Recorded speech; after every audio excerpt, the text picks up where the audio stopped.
दोस्तों नमस्कार, ये है मार्गदर्शन फॉर सिविल सर्विसेज। मैं अनुराग चौधरी। दोस्तों, घटना चक्र सामान्य अध्ययन पूर्वावलोकन श्रृंखला के अंतर्गत विभिन्न परीक्षाओं में पूछे गए भूगोल के महत्वपूर्ण प्रश्नों के रिवीजन के लिए हम प्रस्तुत कर रहे हैं भारत का भूगोल खंड। इसमें हम अध्यायवार परीक्षाओं की दृष्टि से सभी इम्पॉर्टेंट तथ्यों और प्रश्नों को कवर करेंगे। साथ ही यूपीएससी, यूपीपीसीएस, आरओएआरओ तथा अन्य राज्य लोक सेवा आयोगों द्वारा पूछे गए प्रश्नों पर भी चर्चा करेंगे। दोस्तों, ये श्रृंखला आपकी तैयारी और रिवीजन के लिए बहुत ही उपयोगी है। आज की वीडियो में हम भारत के सामान्य परिचय से संबंधित महत्वपूर्ण तथ्यों और प्रश्नों को कवर करेंगे। सामान्य परिचय में हम भारत के क्षेत्रफल, अक्षांशीय विस्तार, कर्क रेखा, मानक समय, दूरस्थ बिंदु और सीमावर्ती देश जो हैं भारत के, उनके बारे में जो महत्वपूर्ण तथ्य और प्रश्न बनेंगे उन सबको देखेंगे। तो आइए शुरू करते हैं पूर्वावलोकन श्रृंखला के अंतर्गत भारत का भूगोल खंड। सबसे पहले आइए भारत के सामान्य परिचय के बारे में जान लेते हैं। दोस्तों, आप जानते हैं कि भारत जो है वो एशिया महाद्वीप में स्थित है, यानी भारत एशिया महाद्वीप में स्थित एक दक्षिण एशियाई देश है। याद रखिएगा, भारत एशिया महाद्वीप में स्थित एक दक्षिण एशियाई देश है और इसकी आकृति की बात करें तो ये अनियमित चतुष्कोणीय आकृति वाला देश है जो कि हिंद महासागर के उत्तर में स्थित है। दोस्तों, अगर हम अक्षांशीय विस्तार के दृष्टि से देखें तो अक्षांशीय विस्तार के दृष्टिकोण से भारत उत्तरी गोलार्ध में है। देखिए, भारत उत्तरी गोलार्ध में आता है और देशांतरी विस्तार की दृष्टि से ये पूर्वी गोलार्ध में स्थित है। बहुत ही महत्वपूर्ण तथ्य है दोस्तों। अक्षांशीय विस्तार की दृष्टि से भारत उत्तरी गोलार्ध में और देशांतरी विस्तार की दृष्टि से ये पूर्वी गोलार्ध में स्थित है। देखिए, क्षेत्रफल की बात करें एरिया के आधार पर तो दोस्तों क्षेत्रफल की दृष्टि से भारत विश्व का 7वां बड़ा देश है। इससे 6 देश बड़े हैं क्षेत्रफल में। तो उन 6 देशों को आप कैसे याद करेंगे? तो देखिए, भारत विश्व में क्षेत्रफल की दृष्टि से 7वां बड़ा देश है। किसके बाद? तो ये देश हैं, देखिए, रूस, कनाडा, अमेरिका। ऐसे याद करिए, 3 याद करिए, 6 का सेट बना लीजिए। रूस, कनाडा, अमेरिका, चीन, ब्राजील और ऑस्ट्रेलिया। देखिए, बहुत ही आसानी से आप याद कर सकते हैं। क्षेत्रफल की दृष्टि से भारत विश्व का 7वां बड़ा देश है, यानी दुनिया के 6 देश इससे जो है बड़े हैं भारत से। तो वो कौन कौन से देश हैं? सबसे अधिक क्षेत्रफल या सबसे बड़ा देश है रूस, कनाडा दूसरे स्थान पर है, तीसरे स्थान पर संयुक्त राज्य अमेरिका, चौथे पर चीन, 5वें पर ब्राज़ील, 6वें पर ऑस्ट्रेलिया और भारत अपना 7वें स्थान पर है क्षेत्रफल की दृष्टि से। तो एक बार फिर से रिवाइज करते हैं, जो साथी हमारे जानते भी हैं लेकिन रिवीजन के लिए महत्वपूर्ण है। क्षेत्रफल की दृष्टि से भारत विश्व का 7वां बड़ा देश है। रूस, कनाडा, अमेरिका, चीन, ब्राज़ील, ऑस्ट्रेलिया के बाद भारत 7वें स्थान पर है। और अगर हम भारत में राज्य और केंद्र शासित प्रदेशों की दृष्टि से देखें तो वर्तमान में भारत में कुल 28 राज्य और 8 केंद्र शासित प्रदेश हैं और ये 26 जनवरी 2020 से, देखिए तिथि आपसे पूछा जाए तो 26 जनवरी 2020 से भारत में कुल 28 राज्य और 8 केंद्र शासित प्रदेश हैं। सबसे नया केंद्र शासित प्रदेश जो है वो दादरा और नगर हवेली, दमन और दीव। पहले ये 2 केंद्र शासित प्रदेश होते थे, लेकिन दादरा और नगर हवेली तथा दमन और दीव को मिलाकर एक केंद्र शासित प्रदेश बना दिया गया है। और इससे पहले जम्मू और कश्मीर और लद्दाख को केंद्र शासित प्रदेश बनाया गया था और उसका निर्माण जो हमारा राज्य था पहले जम्मू और कश्मीर, उस राज्य के पुनर्गठन के बाद हुआ था। तो याद रखिएगा, वर्तमान में भारत में कुल 28 स्टेट और 8 यूनियन टेरिटरीज हैं। भारत का क्षेत्रफल, तो ये तो आपको मुँह ज़बानी याद होना चाहिए, 32,87,263 वर्ग किलोमीटर। भारत का कुल क्षेत्रफल 32,87,263 वर्ग किलोमीटर है, जो दुनिया के समस्त क्षेत्रफल का 2.4% है। दोस्तों, आप जान लीजिए कि भारत में संपूर्ण विश्व की 17.5% जनसंख्या जो है निवास करती है। ये 2011 के आंकड़ों के अनुसार। याद रखिएगा, भारत में जो है विश्व की 17.5% जनसंख्या 2011 के अंतिम आंकड़ों के अनुसार निवास करती है।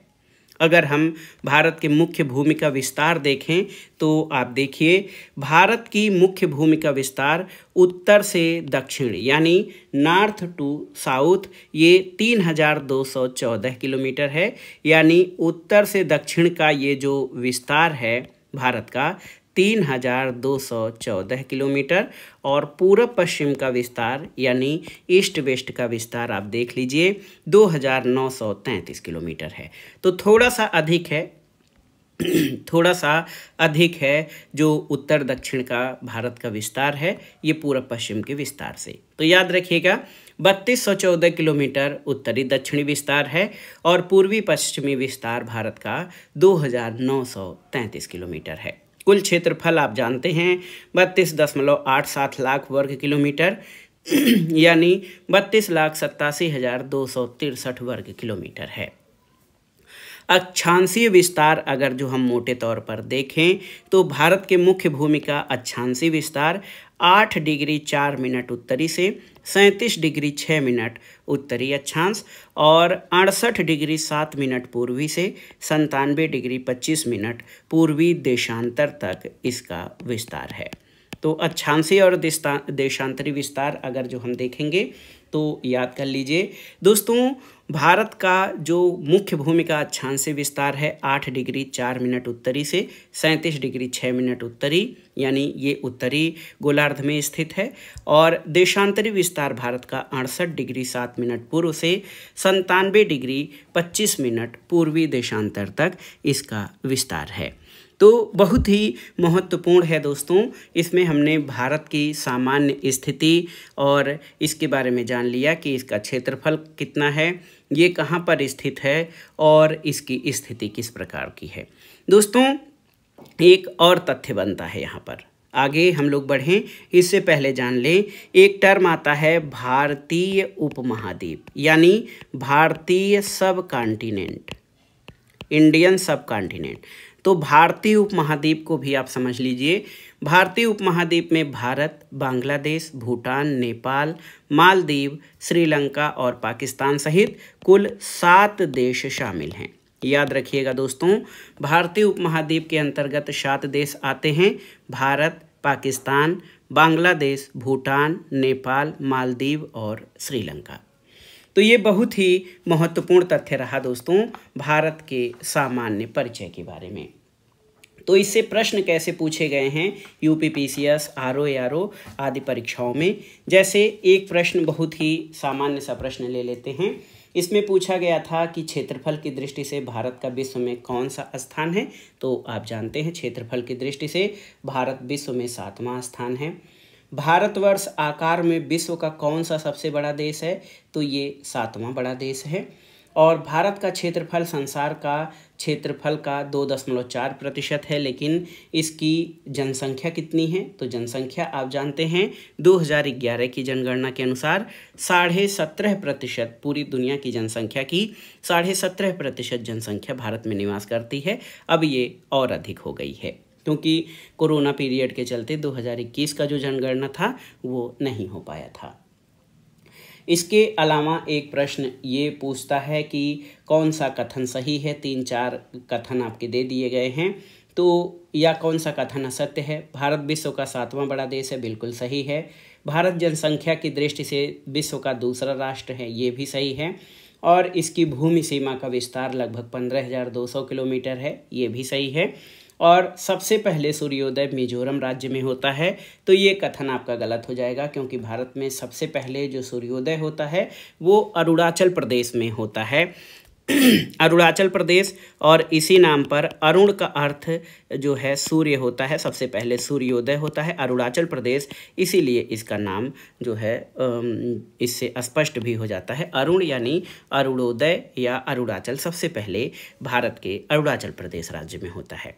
तो ये तो आपने जान लिया, और यहाँ से आसान से प्रश्न बनते हैं जिसको आप बहुत ही आसानी से समझ सकते हैं।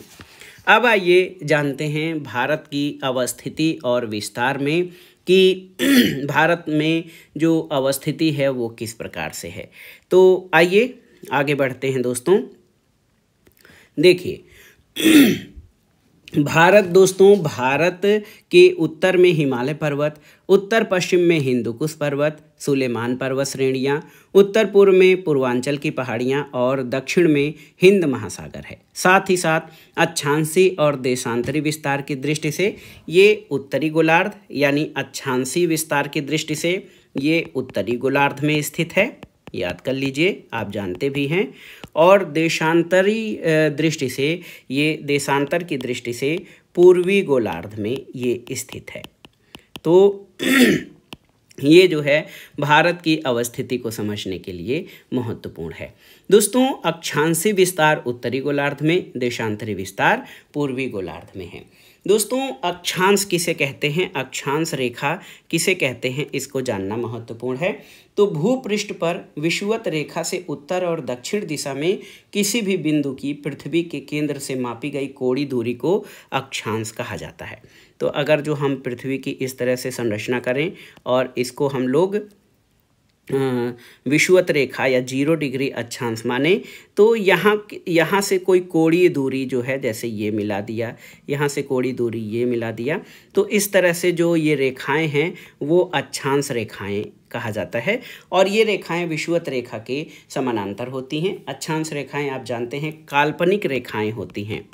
अक्षांश रेखाएं जो हैं वो काल्पनिक रेखाएं होती हैं दोस्तों, जो कि पृथ्वी के चारों ओर पूरब से पश्चिम दिशा में विषुवत रेखा के समानांतर, विषुवत रेखा बीचों बीच है, विषुवत रेखा के समानांतर खींची जाती हैं।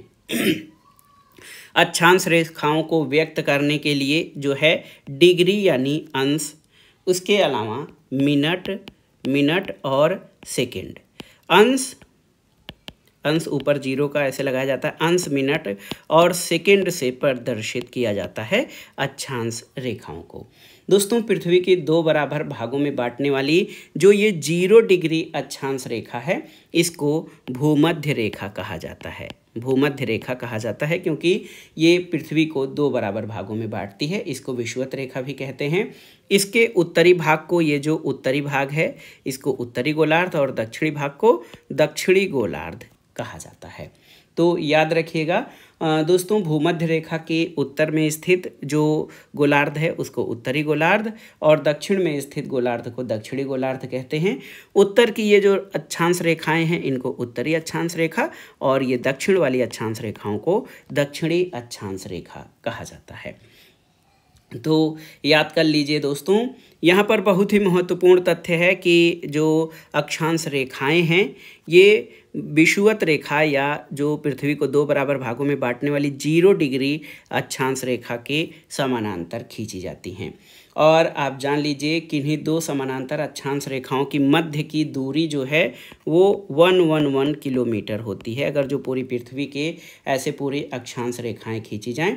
और यदि अक्षांश रेखाओं को 1 डिग्री के अंतराल पर खींचा जाए तो उत्तरी गोलार्ध में कुल 89 अक्षांश रेखाएं हो जाएंगी, याद रखिएगा। और दक्षिणी गोलार्ध में कुल 89 रेखाएं, यानी 89 अक्षांश रेखाएं उत्तरी गोलार्ध में, 89 दक्षिणी गोलार्ध में हो जाएंगी। तो कुल मिलाकर जो संख्या हो जाएगी वो 179 हो जाएगी, 89, 89 और 1। और किन्हीं 2 समांतर अक्षांश रेखाओं के मध्य की दूरी दोस्तों ये 111 किलोमीटर होती है। ये अक्षांश रेखाओं के बारे में कुछ सामान्य तथ्य थे। देशांतर रेखाओं के बारे में भी जानना जरूरी है दोस्तों। देशांतर रेखाएं, तो ये देशांतर रेखाएं किस तरह से होती हैं। देखिए, देशांतर रेखा अगर जो हम पृथ्वी की इस तरह से कल्पना करें तो देशांतर रेखा जो है एक तो ऐसे हो जाएगी और उसके अलावा देशांतर रेखाएं ऐसे जो है उत्तरी ध्रुव और दक्षिणी ध्रुव को मिलाने वाली रेखाएं जो हैं ये देशांतर रेखाएं कही जाती हैं। इसमें 0 डिग्री जो रेखा होती है इसको प्रधान यामोत्तर रेखा कहते हैं। और ये जो ईस्ट है ये वेस्ट है, तो पूरब की पूर्वी देशांतर रेखाएं और पश्चिम वाली रेखाओं को पश्चिमी देशांतर रेखा कहते हैं। प्रधान यामोत्तर रेखा को ग्रीनविच मीन टाइम या ग्रीनविच रेखा भी कहा जाता है। दोस्तों, अक्षांश रेखाएं देशांतर रेखाएं उत्तरी और दक्षिणी ध्रुव को मिलाने वाली काल्पनिक रेखाएं हैं। उत्तरी ध्रुव और दक्षिणी ध्रुव को मिलाने वाली ये जो हैं काल्पनिक रेखाएं हैं और ये पूरी पृथ्वी को 2 बराबर भागों में बांटती हैं। ये रेखा लंदन के ग्रीनविच शहर से गुजरती है। ग्रीनविच जो है ये लंदन में स्थित है, लंदन के ग्रीनविच शहर से होकर गुजरती है, याद रखिएगा। और इस प्रधान रेखा को 0 डिग्री देशांतर भी कहा जाता है। और प्रधान यामोत्तर के पूरब आप जानते हैं कि पूर्वी देशांतर रेखाएं और पश्चिम में जो है पश्चिमी देशांतर रेखाएं होती हैं। अक्षांश रेखाएं आप जानती हैं समानांतर होती थीं, ये समानांतर नहीं होती हैं। समानांतर नहीं होती हैं क्योंकि ध्रुवों की ओर जाने पर इनके बीच की दूरी जो है घटती जाती है और ध्रुवों से जब हम विषुवत रेखा की तरफ आते हैं तो इनके बीच की जो दूरी है वो बढ़ती जाती है। और याद रखिए, विषुवत रेखा पर देशांतर रेखाओं के बीच की अधिकतम दूरी, अगर हम विषुवत रेखा ऐसे माने तो यहाँ पर देशांतर रेखाओं के बीच की अधिकतम दूरी 111.33 किलोमीटर होती है। तो ये भी बहुत ही महत्वपूर्ण है और ये ध्रुवों की ओर शहरी रेखाएं जाकर मिल जाती हैं। तो देखिए दोस्तों, भारत पूरी तरह से उत्तरी गोलार्ध में स्थित है, आप तो जान ही रहे हैं। और संपूर्ण भारत का अक्षांशीय विस्तार 6 डिग्री 45 मिनट उत्तरी से 37 डिग्री 6 मिनट उत्तरी अक्षांश है और इसकी मुख्य भूमि 8 डिग्री 4 मिनट उत्तरी अक्षांश से 37 डिग्री 6 मिनट उत्तरी अक्षांश तक है, आप जानते हैं। और भारत का जो विस्तार है दोस्तों, आप जान लीजिए कि भारत का विस्तार जो उष्ण और उपोष्ण दोनों ही कटिबंधों में पाया जाता है। भारत का विस्तार उष्ण और उपोष्ण दोनों में ही कटिबंधों में पाया जाता है, आप जान लीजिए दोस्तों। कि ये जो ऊपर का भाग है उत्तरी हिस्सा ये उपोष्ण कटिबंध में आता है भारत का, और जो दक्षिणी हिस्सा है वो आपका उष्ण कटिबंध में आता है। उष्ण कटिबंध में दक्षिणी हिस्सा और उपोष्ण कटिबंध ये जो है उत्तरी हिस्सा भारत का उपोष्ण कटिबंध के अंतर्गत आता है। यहाँ से जो प्रश्न बनते हैं तो एक तो सामान्य प्रश्न ये बनता है कि भारत कहाँ तक विस्तार है, भारत का विस्तार अक्षांश और देशांतर में। तो आप जानते हैं भारत उत्तर पूर्वी गोलार्ध में 8 डिग्री 4 मिनट उत्तरी से 37 डिग्री 6 मिनट उत्तरी अक्षांश और 68 डिग्री 7 मिनट पूर्व से 97 डिग्री 25 मिनट पूर्वी देशांतर के मध्य है। और कर्क रेखा जो हम आगे पढ़ेंगे, कर्क रेखा ये भारत के बीचों बीच से होकर गुजरती है। तो अब आ जाइए जान लेते हैं भारत और कर्क रेखा के बारे में।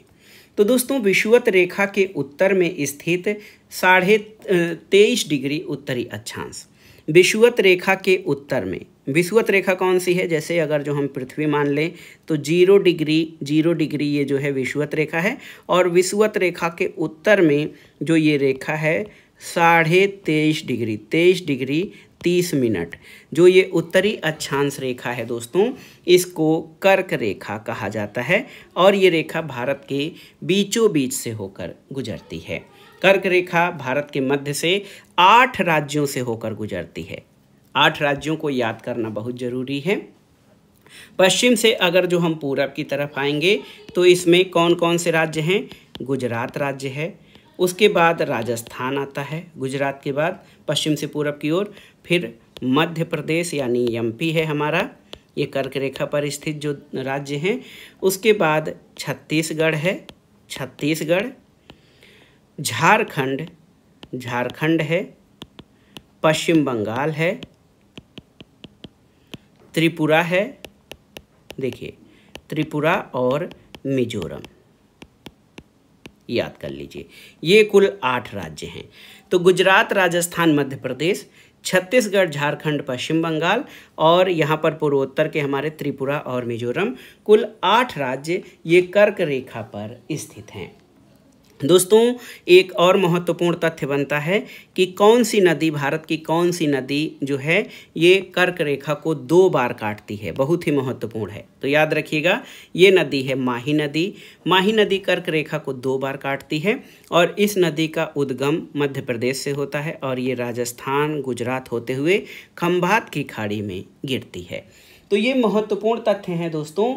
यहाँ पर आपसे पूछा जाएगा, जो प्रश्न बनेंगे कि कर्क रेखा किस राज्य से होकर गुजरती है, तो ऑप्शन दे देंगे, या कर्क रेखा किस राज्य से होकर नहीं गुजरती है, किन भारतीय प्रदेशों से होकर कर्क रेखा गुजरती है, तो 8 राज्यों से गुजरती है और ये 8 राज्य गुजरात, राजस्थान, मध्य प्रदेश, छत्तीसगढ़, झारखंड, पश्चिम बंगाल, त्रिपुरा और मिजोरम हैं।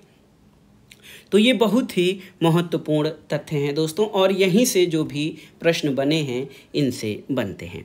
तो पूर्वोत्तर के जो राज्य हैं वो त्रिपुरा और मिजोरम हैं। इसके अलावा गुजरात, राजस्थान, मध्य प्रदेश, छत्तीसगढ़, झारखंड, पश्चिम बंगाल, त्रिपुरा और मिजोरम, ये 8 राज्य हैं। माही नदी कर्क रेखा को 2 बार काटती है। अब आइए चलते हैं भारत के मानक समय या स्टैंडर्ड टाइम पर। स्टैंडर्ड टाइम दोस्तों, भारत का मानक समय या स्टैंडर्ड टाइम क्या है? तो भारतीय मानक समय या कहीं का भी मानक समय क्या होता है? दोस्तों मानक समय वो समय है जो किसी देश या विस्तृत भूभाग के लोगों के व्यवहार के लिए स्वीकृत होता है। तो ये किसी भी देश का स्टैंडर्ड टाइम या मानक समय होता है। दोस्तों भारत की प्रामाणिक मध्याह्न रेखा, इसको भारत का मानक समय कहते हैं, जो कि 82.5 डिग्री पूर्वी देशांतर है। याद रखिएगा दोस्तों, भारत की प्रामाणिक मानक रेखा जो है ये 82.5 डिग्री पूर्वी देशांतर रेखा है और आप जान लीजिए इसको भारतीय मानक समय या इंडियन स्टैंडर्ड टाइम IST कहा जाता है। IST इंटरनेशनल स्टैंडर्ड टाइम भी हो जाएगा, लेकिन ये भारतीय मानक समय है, इंडियन स्टैंडर्ड टाइम। दोस्तों याद रखिएगा ये भारत का मानक समय है, ये 82.5 डिग्री पूर्वी देशांतर इससे लिया जाता है और ये देशांतर रेखा प्रयागराज, उत्तर प्रदेश के प्रयागराज और मिर्ज़ापुर दोनों ही जगह आ जाते हैं, पूछता है, तो प्रयागराज और मिर्ज़ापुर आदि स्थानों से होकर गुजरती है। दोस्तों आप जान लीजिए कि भारत का मानक समय यानी इंडियन स्टैंडर्ड टाइम ये GMT से यानी ग्रीनविच मीन टाइम से 5.5 घंटा आगे है। तो सामान्य सा है, भारत की प्रामाणिक मध्याह्न रेखा भारतीय मानक समय कहा जाता है और ये 82.5 डिग्री पूर्वी देशांतर से। और सबसे महत्वपूर्ण तथ्य क्या है कि ये दोस्तों भारतीय मानक समय GMT से 5.5 घंटा आगे है और ये उत्तर प्रदेश में प्रयागराज, मिर्ज़ापुर आदि स्थानों से गुजरती है। और आप जान लीजिए कि बृहद देशांतरी विस्तार के कारण भारत के पूर्वी राज्य अरुणाचल प्रदेश, सबसे पूर्वी राज्य हमारा अरुणाचल प्रदेश और पश्चिमी राज्य गुजरात है, इन दोनों राज्यों के समय में 2 घंटे का अंतर पाया जाता है। याद रखिएगा गुजरात और अरुणाचल प्रदेश के स्थानीय समय में लगभग 2 घंटे का अंतर पाया जाता है। और सबसे महत्वपूर्ण प्रश्न जो यहाँ पर परीक्षाओं में बनते हैं सबसे अधिक, कि भारतीय मानक समय की यामोत्तर रेखा यानी 82.5 डिग्री जो पूर्वी देशांतर है वो किन राज्यों से होकर गुजरती है? तो 5 राज्यों से होकर गुजरती है। 5 राज्यों से होकर गुजरती है भारतीय मानक समय की यामोत्तर रेखा। इसको आप कैसे दिखाएंगे, कौन कौन से राज्य हैं?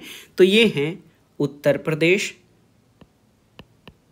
देखिए एक प्रदेश है हमारा उत्तर प्रदेश, इसके अलावा मध्य प्रदेश, 2 हो गए मध्य प्रदेश, तीसरा है छत्तीसगढ़, चौथा राज्य आप लोग बताइए, चौथा है ओडिशा,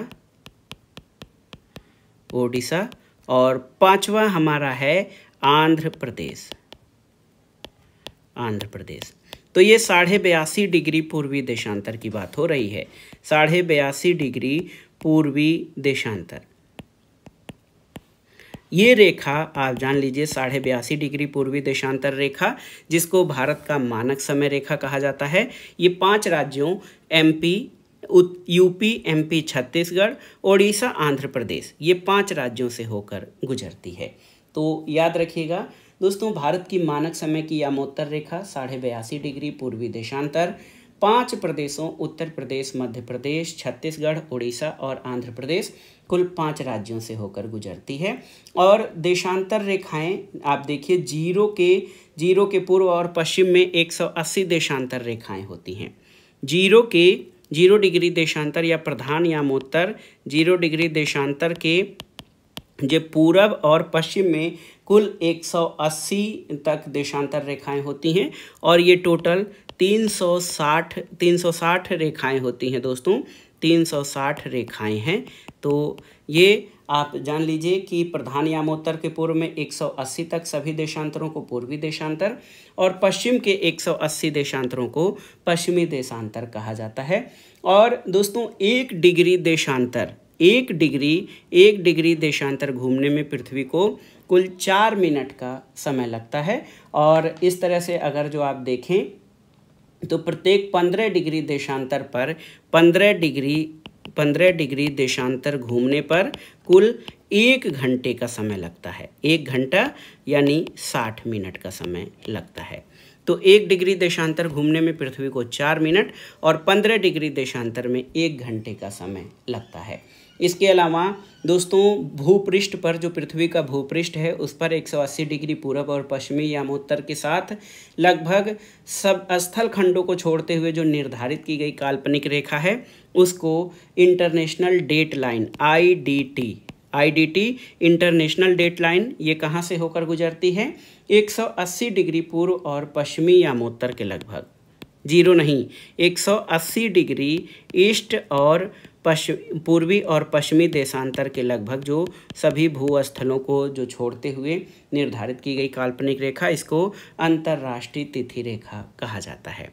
यहाँ से कुछ प्रश्न भी बनते हैं दोस्तों, आप जान लीजिए देशांतर रेखाओं से। यहाँ पर हम देशांतर रेखाओं की बात करें तो देशांतर रेखाओं से प्रश्न बनते हैं कि जब भारतीय मानक समय के यामोत्तर पर अर्धरात्रि है, यानी रात्रि के 12 बजे हैं, तो एक स्थान पर सुबह का 6 बजता है, उस स्थान की अवस्थिति कहाँ पर होगी? तो आप इसको आसानी से सॉल्व करेंगे। तो दोस्तों 6 घंटे के अंतराल पर जो है 15 डिग्री मतलब 90 डिग्री, 15 डिग्री इंटू 6 90 डिग्री हो जाएगा। तो ये 15 डिग्री 1 घंटा होता है। तो भारत का मानक समय जो है आप जान लीजिए कि कितना होता है दोस्तों? 82.5 डिग्री। 82.5 में 90 और जोड़ देंगे तो 172 डिग्री पूर्वी देशांतर हो जाएगा। इस तरह से प्रश्न बनते हैं।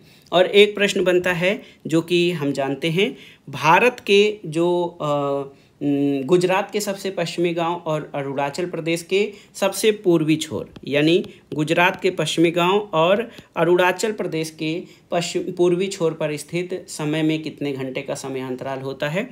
तो हमने पढ़ा ही है कि दोनों के समय में कुल 2 घंटे का, दोनों राज्यों के समय में 2 घंटे का समयांतराल पड़ता है। और इसके अलावा एक प्रश्न और ऐसे बनता है कि कौन सा शहर भारतीय मानक समय यानी IST देशांतर के निकटतम है? विकल्प अगर जो रीवा, सागर, उज्जैन, होशंगाबाद है तो सही उत्तर इसमें रीवा हो जाएगा। एक प्रश्न और देखिए यहाँ पर बना है कि भारतीय मानक समय की यामोत्तर नहीं गुजरती है आंध्र प्रदेश, छत्तीसगढ़, महाराष्ट्र और उत्तर प्रदेश में से। तो आपने यहाँ पर पढ़ा है कि किन राज्यों से? 5 राज्यों से होकर गुजरती है, महाराष्ट्र से होकर ये नहीं गुजरती है। तो इस तरह से जो प्रश्न बनेंगे आप बहुत ही आसानी से उनका उत्तर दे सकते हैं। अब आइए भारत के दूरस्थ बिंदु जो हैं, दूरस्थ बिंदु, उनसे संबंधित जो महत्वपूर्ण तथ्य हैं उनको कवर कर लेते हैं। उसके बाद हम इससे संबंधित प्रश्नों पर चर्चा करेंगे। तो दूरस्थ बिंदुओं की बात करते हैं दोस्तों। देखिए अगर हम उत्तर, दक्षिण, पूरब और पश्चिम की बात करें तो अब थोड़ा सा चेंज हो गया है। देखिए दोस्तों 31 अक्टूबर 2019 क्यों ये महत्वपूर्ण है? तो 31 अक्टूबर 2019 से भारत में सर्वाधिक पूर्वी राज्य अरुणाचल प्रदेश है, पश्चिमी राज्य आपका गुजरात है, उत्तरी राज्य उत्तरी राज्य अब जम्मू कश्मीर नहीं हिमाचल प्रदेश हो जाएगा। हम अभी बताएंगे कैसे होगा। हिमाचल प्रदेश और दक्षिणी राज्य जो है ये तमिलनाडु है। तो 31 अक्टूबर 2019 से ये स्थिति है। क्यों? तो आप जान लीजिए कि जो जम्मू कश्मीर राज्य हमारा था JNK, जम्मू कश्मीर अब केंद्र शासित प्रदेश बन गया है। अब ये राज्य यानी सामान्य राज्य की श्रेणी में नहीं रह गया है। तो राज्यों और केंद्र शासित प्रदेशों में सर्वाधिक उत्तरी भाग में लद्दाख है, दक्षिणी भाग में अंडमान निकोबार द्वीप समूह है। और इन चारों जो है दोस्तों आप जान लीजिए कि इन जो चारों छोरों पर सर्वाधिक जो अंत्य बिंदु हैं, जिनको हम दक्षिणतम, उत्तरतम, पूर्वी और पश्चिमी कहा जाए, तो सर्वाधिक दक्षिणतम बिंदु जो है ये कौन सा है? ये है इंदिरा पॉइंट। और इंदिरा पॉइंट पूछा जाता है कि ये कहाँ पर स्थित है? तो ये ग्रेट निकोबार में स्थित है। याद रखिएगा, इंदिरा पॉइंट दोस्तों ग्रेट निकोबार में स्थित है। उत्तरतम बिंदु इंदिरा कोल है और ये कहाँ पर स्थित है? ये इंदिरा कोल वर्तमान में केंद्र शासित प्रदेश लद्दाख में स्थित है। सुदूर पश्चिमी बिंदु गौहर मोती या गुहार मोती इसको कहा जाता है, ये गुजरात में स्थित है। कहाँ पर? गुजरात में। और सुदूरतम पूर्वी जो बिंदु है हमारा वो किविथु अरुणाचल प्रदेश में स्थित है। तो ये देखिए बहुत ही महत्वपूर्ण तथ्य हैं, ये आपके मिल गए। भारत का सबसे दक्षिणी बिंदु इंदिरा पॉइंट ग्रेट निकोबार या बड़ा निकोबार द्वीप में, उत्तरी बिंदु इंदिरा कोल लद्दाख में सियाचिन ग्लेशियर के पास है, और सुदूर पश्चिमी बिंदु गुहार मोती गुजरात में, और पूर्वी बिंदु किविथु ये अरुणाचल प्रदेश में स्थित है। तो यहाँ से कई प्रश्न बने हैं कि भारत का सुदूर दक्षिण में इंदिरा पॉइंट कहाँ पर स्थित है, किस राज्य में या किस केंद्र शासित प्रदेश में। भारत का सुदूर पश्चिमी बिंदु क्या है? ये प्रश्न अगर जो आपसे पूछ दिया जाए कि भारत का सुदूर पश्चिमी बिंदु क्या है, आपको जो है कौन सा बिंदु पूछा जाएगा? तो अक्षांश में पूछा जाएगा और देशांतर में। तो याद रखिएगा, भारत के मुख्य बिंदु का सुदूरतम पश्चिमी बिंदु 23 डिग्री 713 मिनट देखिए, और यानी उत्तरी अक्षांश 68 डिग्री 7 मिनट पूर्वी देशांतर पर गुहार मोती है। तो याद रखिएगा, भारत के मुख्य बिंदु का जो पश्चिमी बिंदु है, सुदूर पश्चिम का बिंदु है, ये 68, याद कर लीजिए, 68 डिग्री 7 मिनट जो है 68 डिग्री 7 मिनट पूर्वी देशांतर बहुत ही महत्वपूर्ण है। आप जान लीजिए 68 डिग्री 7 मिनट पूर्वी देशांतर गुहार मोती गुजरात में स्थित है। अब ये तो आपने जान लिया जो भारत की स्थिति थी, दूरस्थ बिंदु थे कौन कौन से हैं। और दोस्तों अब आप एक चीज़ और कंफर्म कर लीजिएगा, प्रश्न अगर जो पूछेगा सुदूर उत्तरी राज्य कौन सा है, तो राज्य सुदूर उत्तरी राज्य हिमाचल प्रदेश है। सुदूर उत्तरी राज्य या केंद्र शासित प्रदेश लद्दाख हो जाएगा। राज्यों में आप देख लीजिए, राज्यों में सुदूर दक्षिणी जो बिंदु है वो राज्य, सुदूर दक्षिणी राज्य जिसको कहा जाए वो तमिलनाडु हो जाएगा। लेकिन बिंदु ये इंदिरा पॉइंट ग्रेट निकोबार द्वीप में स्थित है। ये बहुत ही महत्वपूर्ण तथ्य है आपका। अब आइए एक अगला पॉइंट जो है, एक प्रश्न यहाँ से और बनता है। यहाँ से दोस्तों बंगाल की खाड़ी देखिए, बंगाल की खाड़ी अरब सागर और हिंद महासागर का मिलन स्थल क्या है? जो प्रश्न बनता है कि वह कौन सा स्थान है जहां बंगाल की खाड़ी, अरब सागर और हिंद महासागर मिलते हैं, तो याद रखिएगा वो स्थल है कन्याकुमारी। और कन्याकुमारी भारत के तमिलनाडु राज्य में स्थित है। बहुत ही महत्वपूर्ण प्रश्न है। अब आइए सीमावर्ती देशों के बारे में लास्ट में हम देखते हैं, भारत के सीमावर्ती और पड़ोसी देश। तो भारत के निकटतम पड़ोसी देश कौन कौन से हैं? देखिए भारत के निकटतम पड़ोसी देश आप जानते हैं दोस्तों, देखिए पाकिस्तान है। कौन कौन देश हैं आप बताइए? पाकिस्तान है, अफ़गानिस्तान है, इसके अलावा चीन है, नेपाल, भूटान, म्यांमार हैं, नेपाल, भूटान, म्यांमार, और कौन सा देश है बताइए? बांग्लादेश, फिर मालदीव, और श्रीलंका। ये इतने देश हैं दोस्तों। ये भारत के निकटतम पड़ोसी देश हैं। पाकिस्तान, अफगानिस्तान, चीन, नेपाल, भूटान, म्यांमार, बांग्लादेश, मालदीव और श्रीलंका। और आप जान लीजिए, देश की जो सीमा है प्राकृतिक और मानव निर्मित दोनों प्रकार की है। भारत की स्थलीय सीमा उत्तर में किससे मिलती है? ये बहुत ही महत्वपूर्ण तथ्य है दोस्तों। भारत की जो ये कितने देश हो गए निकटतम पड़ोसी देश? तो याद रखिएगा, कुल 9 देश हैं। भारत के निकटतम पड़ोसी देश में 9 देश हैं। पाकिस्तान, अफगानिस्तान, चीन, नेपाल, भूटान, म्यांमार, बांग्लादेश, मालदीव और श्रीलंका। ये कुल 1 2 3 4 5 6 7 8 9 देश भारत के निकटतम पड़ोसी देश हैं। स्थलीय सीमा की बात करें, भारत की स्थलीय सीमा उत्तर में किससे मिलती है? तो उत्तर में भारत की स्थलीय सीमा दोस्तों आप जान लीजिए कि चीन से मिलती है और नेपाल से। भारत की उत्तरी सीमा जो है स्थलीय सीमा चीन और नेपाल से। उत्तर पश्चिम की सीमा दोस्तों अफगानिस्तान से मिलती है, याद रख लीजिएगा। उत्तर पश्चिम में अफगानिस्तान से भले ही छोटी सी मिले। पश्चिम की सीमा भारत की पश्चिम में पाकिस्तान है।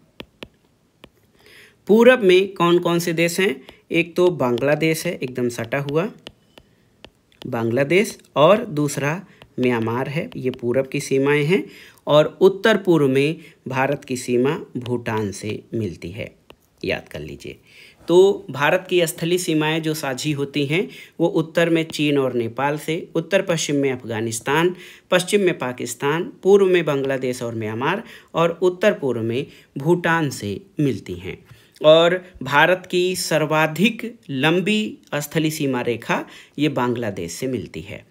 दोस्तों एक तथ्य और आता है, मान लीजिए विकल्पों में कई विकल्प एक साथ आ गए हों, तो भारत की भू सीमा की कुल लंबाई 15,106.7 किलोमीटर और इसके द्वीपों सहित तट रेखा की कुल लंबाई 7,516.6 किलोमीटर है।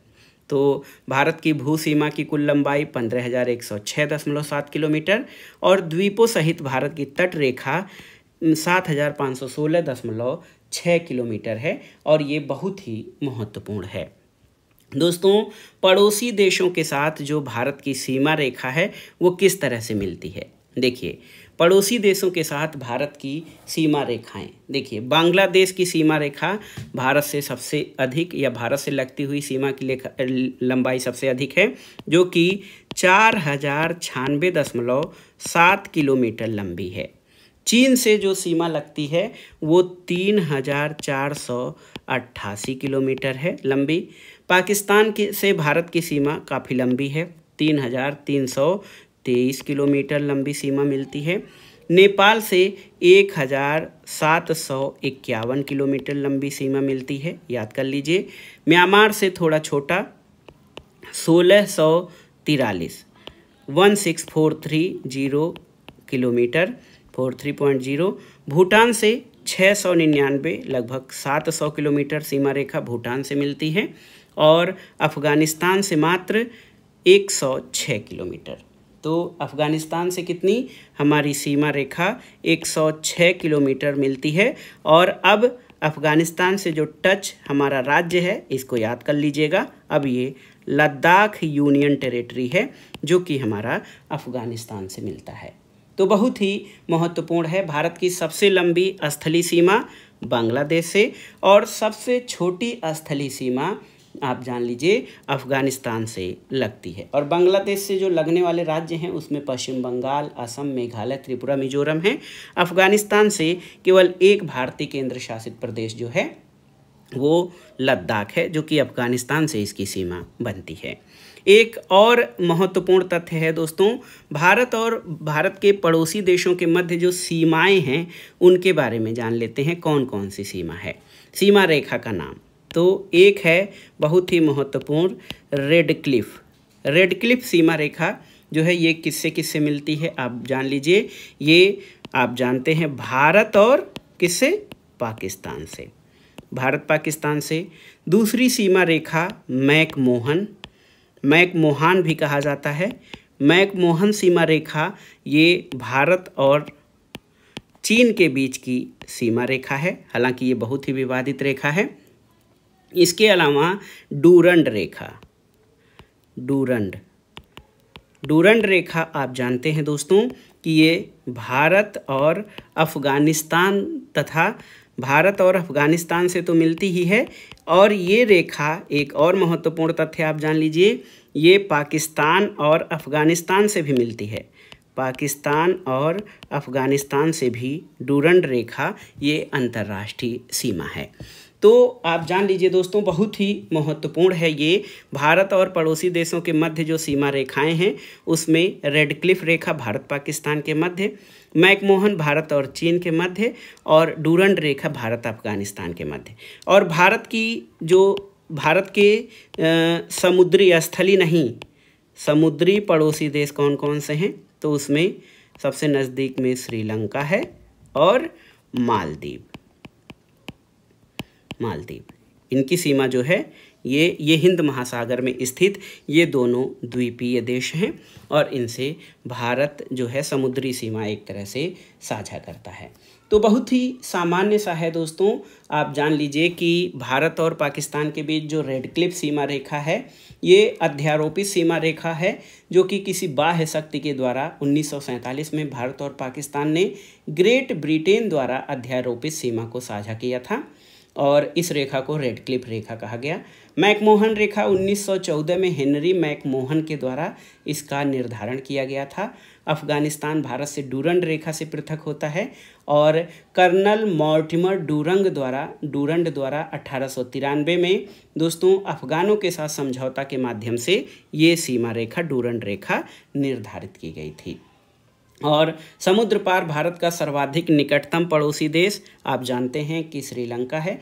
ये पाक जल डमरू मध्य के द्वारा भारतीय भूभाग तमिलनाडु से अलग होता है, और इसका जो पाक जल डमरू मध्य है इसका नामकरण दोस्तों रॉबर्ट पाक यानी PAL के रॉबर्ट पाक के द्वारा किया गया था।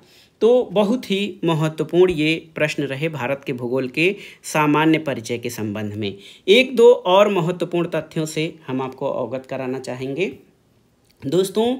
भारत का जो त्रिपुरा राज्य है, त्रिपुरा, इसको हम ऐसे बता रहे हैं, भारत का त्रिपुरा राज्य ये 3 तरफ से बांग्लादेश से घिरा हुआ है। 3 तरफ से बांग्लादेश से घिरा हुआ है भारत का त्रिपुरा राज्य। और इसके अलावा आप जान लीजिए लद्दाख और सिक्किम के भी 3 ओर सीमा रेखा है। लद्दाख और सिक्किम जो हमारे राज्य हैं इनके भी 3 तरफ से इंटरनेशनल जो बाउंड्री लाइन है, इंटरनेशनल लाइन से ये जुड़े हुए हैं। आप जान लीजिए भारत की ओर से भारत बांग्लादेश की सीमा पश्चिम बंगाल, असम, मेघालय, त्रिपुरा और मिजोरम से होकर गुजरती है। और इसके अलावा आप जान लीजिए दोस्तों, बहुत ही महत्वपूर्ण तथ्य है कि भारत और म्यांमार के मध्य जो हिमालय की उत्तरी पूर्वी पर्वत श्रेणियाँ हैं, भारत और म्यांमार के बीच जो प्राकृतिक सीमा है वो कौन बनाता है, तो इसको जान लीजिए। भारत और म्यांमार के बीच जो उत्तरी पूर्वी पर्वत श्रेणियाँ हैं हिमालय की, अराकान योमा और नागा तथा पटकाई, ये सब स्थलीय सीमा बनाती हैं। इसके अलावा इस टॉपिक से जो प्रश्न बनते हैं, कई महत्वपूर्ण प्रश्न बनते हैं। किस राज्य की सीमा बांग्लादेश से नहीं लगती है, तो मणिपुर की नहीं लगती है। कौन सा राज्य बांग्लादेश से अपनी सीमा नहीं बनाता है, नागालैंड नहीं बनाता है। डूरंड लाइन किसके किसके बीच स्थित है। नेपाल के पड़ोसी राज्यों में भारत का युग्म कौन सा है, तो सिक्किम और बिहार नेपाल से सीमा बनाते हैं। और इसके अलावा उत्तराखंड, उत्तर प्रदेश, पश्चिम बंगाल भी नेपाल से सीमा बनाते हैं। और एक प्रश्न पूछता है भारत और पाकिस्तान के बीच सीमा किसके द्वारा निर्धारित की गई थी, आप जानते हैं सर रेड क्लिफ के द्वारा। इसके साथ साथ भारत और चीन के उत्तर पूर्वी सीमा का सीमांकन कौन सी रेखा करती है, तो मैकमोहन रेखा आप जानते हैं कि भारत और चीन के बीच है। और किसके द्वारा भारत श्रीलंका से अलग होता है, तो ये पाक जल डमरू मध्य के द्वारा भारत श्रीलंका से अलग होता है। एक प्रश्न और बनता है कि भारत के किस प्रदेश की सीमाएं 3 देशों नेपाल, भूटान और चीन से मिलती हैं, तो ये है सिक्किम। हमने चर्चा भी की है। ये प्रश्न याद रखिएगा कि सिक्किम की जो सीमाएं हैं वो 3 देश नेपाल, भूटान और चीन, देखिए नेपाल, भूटान और चीन से मिलती हैं दोस्तों ये सिक्किम की सीमा रेखा। और इसके अलावा भारत के किन राज्यों के 3 तरफ अंतर्राष्ट्रीय सीमाएं हैं, तो आप जानते हैं त्रिपुरा, लद्दाख और सिक्किम। ये 3 राज्य ऐसे हैं जिनके 3 तरफ अंतर्राष्ट्रीय सीमाएं हैं। और भारत का अपने पड़ोसी देशों के मध्य जो अंतर्राष्ट्रीय सीमा विस्तार है उसका अवरोही क्रम पूछ लेता है, या पूछ ले कि सबसे बड़ी या दूसरी सबसे बड़ी, तो ये बहुत ही महत्वपूर्ण एक सूत्र मैंने कहीं पे पढ़ा था, और कि बचपन में MBA करने का सपना था। MBA बचपन से मेरा MBA करने का सपना था। तो ये भारत की स्थलीय सीमा बनाने वाले बड़े से छोटे राज्यों का क्रम हो जाएगा। बी से बांग्लादेश, सी से चीन, पी से पाकिस्तान। देखिए बहुत आसानी से आप इसको याद कर लेंगे, बचपन MBA, तो सी से पाकिस्तान हो जाएगा 1 2 3, BCP, N से नेपाल हो जाएगा, देखिए नेपाल। इसके अलावा MBA, BCPN हो गया बचपन, BCHPN बचपन नेपाल, M से आप जान लीजिए कि म्यांमार हो जाएगा, फिर B से भूटान हो जाएगा, भूटान हो गया, A से कौन सा, अफगानिस्तान हो गया।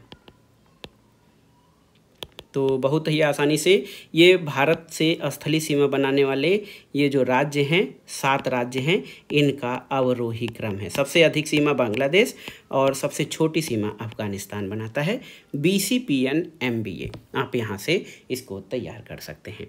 तो दोस्तों ये था आज का वीडियो, बहुत ही महत्वपूर्ण वीडियो था भारत के भूगोल के अंतर्गत। ये भारत के सामान्य परिचय को समझने के लिए, और इस सामान्य परिचय में हमने भारत का क्षेत्रफल, अक्षांशीय विस्तार, भारत और कर्क रेखा किन राज्यों से गुजरती है, मानक समय ये किन राज्यों से गुजरती है, भारत के दूरस्थ बिंदु और सीमावर्ती देशों के बारे में इसमें हमने विस्तार से देखा, और कौन कौन से प्रश्न इन टॉपिक से पूछे गए हैं या बने हैं उनको भी हमने कवर किया।